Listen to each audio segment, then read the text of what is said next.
The following stories were taken from Reddit. I only edited them to make things clearer, but the essential details remain exactly the same. The first story is about a guy who thought he was being paranoid, until he realized someone on the other side already knew far too much. Story 1. The curtain moved at the same time every night. I moved into a small apartment in an old building, the kind with narrow hallways and doors packed close together. It wasn't anything special, but it was cheap, and at the time, that was all that mattered. My apartment faced another building across the way. The distance was close enough that I could clearly see the windows on the other side. And during my first week there, I noticed something strange. Every night, around 9:40 p.m., the curtain in the apartment directly across from mine would move. At first, I didn't think much of it. I assumed it was the wind, or someone opening a window, but it wasn't a normal movement. It was like someone pulled the curtain back just a little, only a corner, and then let it fall back into place.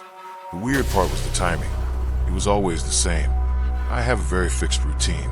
I get home from work, take a shower, eat something, and sit on the couch. I usually turn on the TV and half-watch whatever's on. And it started to feel like the person across from me had a routine too, because the curtain moved right when I sat down. One night, I got home late. I was exhausted. I took a quick shower, turned off most of the lights, and went straight to my bedroom. I never even stepped into the living room. And still, at 9:40 p.m., the curtain moved. This time, I wasn't in the living room with the TV lighting everything up. I was in my bedroom with only a dim light on, and I saw the curtain move, not casually, but like someone was searching, trying to find me. That feeling hit hard. A cold, sinking realization, because it meant something simple and terrifying. This wasn't coincidence. Someone was waiting for me. Over the next few days, I tested it. At 9:30, I'd leave the living room and stand in the bathroom for a few minutes. When I came back, at 9:40, the curtain moved. If I stayed in the bedroom instead, it still moved, like the person was adjusting their angle, trying to locate me. I started closing my own curtains earlier. I turned off the living room lights and used only a small lamp in the corner, so I wouldn't be a lit-up target. That's when things got worse. One morning, on my way to work, I found a note shoved into the crack beneath my door. It wasn't from building management, just a plain piece of paper, folded once. There was only one sentence, written neatly in black ink. You changed your light. I froze in the hallway. I looked toward the stairs, then the elevator, then the neighboring doors. It was early. No one was around. I went back inside, locked the door, and stared at the note in my hand like it was a joke I didn't understand. That night, I didn't turn on the TV. I didn't turn on anything. I sat in the dark, waited for 9:40. When the time came, I slowly walked to my bedroom window and peeked through a small gap in my curtain. The apartment across from me was completely dark, and then the curtain moved. This time, it wasn't subtle. It was pulled back hard, like someone had pressed their face against the glass and yanked it aside, making absolutely sure of where I was. I didn't see a face, but I saw a shape, a head close to the window, and I saw something reflect the light, like glass, like a lens. Then the curtain dropped back into place. The next day, I bought a small indoor camera and aimed it at my door. I also spoke to the building management. They told me there was no way to know who left the note and that I should stay alert. 2 nights later, the camera detected movement at 4:12 a.m. I woke up to the notification, grabbed my phone with shaking hands, and watched the footage. A hand slowly entered the frame. Just a hand. It gently touched my doorknob, and stayed there, perfectly still, like the person was simply feeling the metal. Then the hand pulled away. No rush, no panic. The next day, I slept at a friend's place. That weekend, I returned to grab my things and move out for good. While packing, I opened my closet to grab a suitcase, and that's when my stomach dropped. Tucked deep in the upper corner was another folded piece of paper, hidden carefully, like someone knew I wouldn't find it until I was leaving. I opened it. I knew you were going to leave. Story 2. You knew my license plate. I lived in a corner house in a quiet neighborhood, not isolated, but not busy either. The kind of street where everyone knows each other's routines without ever really talking. When a new neighbor moved in next door, I only noticed him because he was always outside. Always. I left for work. He was watering plants. I came home. He was sweeping the sidewalk. I took out the trash. He was messing with the toolbox. It felt calculated, like he knew exactly when to be visible. He was never aggressive, never openly strange. He just watched. And the way he looked wasn't friendly. It was the look of someone counting things. I tried to ignore it until small details started adding up. One afternoon, I went to the grocery store at an unusual time. When I came back, he was standing by his gate, looking down the street. As my car turned the corner, he turned his head, like he was already waiting. I parked. He waved and said casually, "You came back earlier today." I awkwardly replied something like, "Yeah, had the afternoon off." He smiled slightly. "Your car makes a different sound when it goes over the speed bump. I can recognize it." That bothered me far more than it should have, because no one needs that level of attention. After that, he started dropping comments like he had a file on me. "You always leave at 7:18. You get a lot of deliveries. You almost never turn on your living room light. Always casual, always precise." I started closing my bedroom window, parking in different spots, changing my schedule. It felt ridiculous, but I didn't like being predictable to someone who was clearly watching me. One night, I noticed my trash bin was slightly out of place, just a few inches. I blamed the wind. The next day again, and the next. So I marked the exact position with tape. And yes, it was being moved. That's when I understood. This wasn't just a nosy neighbor. Someone was testing boundaries. I installed a camera outside, facing the front of my house.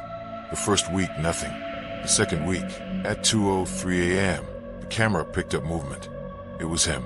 He walked out in flip-flops. No flashlight. Like he knew exactly where he was going. He stopped in front of my car, stared at it. Then he crouched down near the bumper, reading something. My license plate. He stood there for about 8 seconds, then walked back home like nothing happened. The next day, I confronted him. I asked why he was near my car in the middle of the night. He didn't flinch. I heard a noise. Thought someone might have hit it. I told him I had cameras.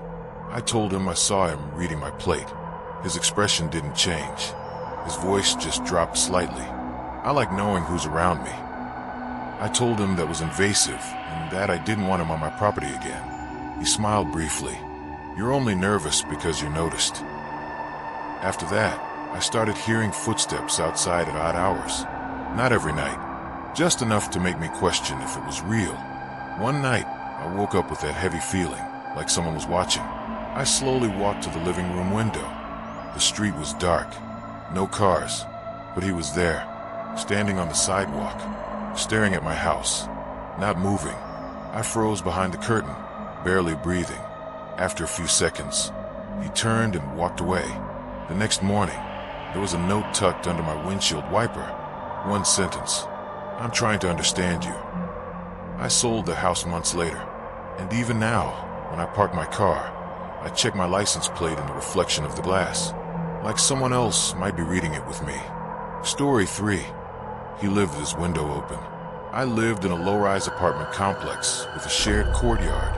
Families, elderly people, dogs barking, normal routines. My apartment was on the ground floor. I know, ground floor is always a bad idea, but I didn't have a choice. Across the courtyard lived a man who lived alone. I never saw him talk to anyone, never saw visitors, never saw him smile, but I saw him because his window was always open, even in the cold, even in the rain, and I realized it wasn't for air, it was to watch. When I got home, I'd see his silhouette deep inside his apartment, standing still, facing the courtyard. When I took out the trash, he was there. When I came back from work there, at first I tried being polite. I waved. He never responded. Weeks passed. Then one night, I heard a sound at my window, a short scraping noise. I was lying in bed on my phone when I heard it. I checked. Nothing. I assumed it was a cat. 2 days later, same sound, same time. The third time, I turned off the lights and waited. I sat in the dark, staring at the curtain, heart pounding, because you only do that when you know you're about to see something you don't want to see. It took a few minutes. Then the scraping sound came again. I yanked the curtain open. There was a face inches from the glass. Pale, eyes wide, try to see inside. I screamed and stumbled back. The figure ran off into the darkness of the courtyard. I realized something worse right after. He didn't run toward the exit. He ran toward the building across the courtyard, toward the apartment with the always open window. The next day, I talked to the building manager. They told me the man was strange, but that he'd never done anything. I showed them the marks on my window, finger smudges, light scratches. They said they'd keep an eye on it. I locked everything after that. No lights, no curtains open. Then I installed an indoor camera facing my window. 2 days later, it recorded movement at 3:27 a.m. On the footage, his silhouette appeared just outside the glass, standing there, eyes reflecting the infrared light. Then he raised his hand and pressed a piece of paper against the window, like he wanted me to read it.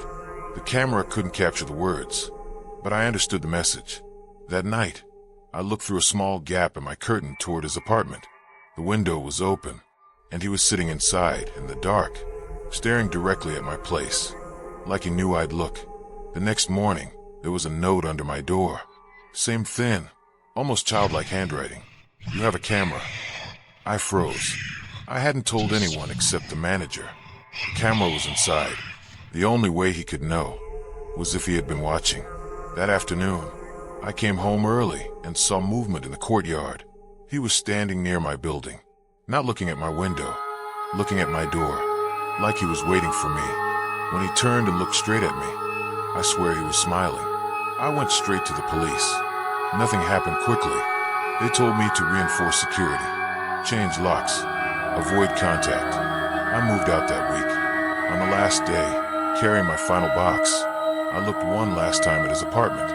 The window was finally closed, and somehow that was worse, because for the first time, I couldn't tell if he was watching. Those were the 3 stories.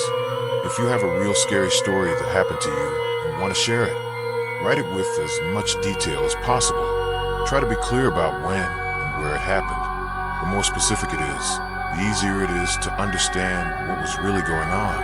And if you enjoyed the video, leave a like, comment which story disturbed you the most, and subscribe so you don't miss future uploads.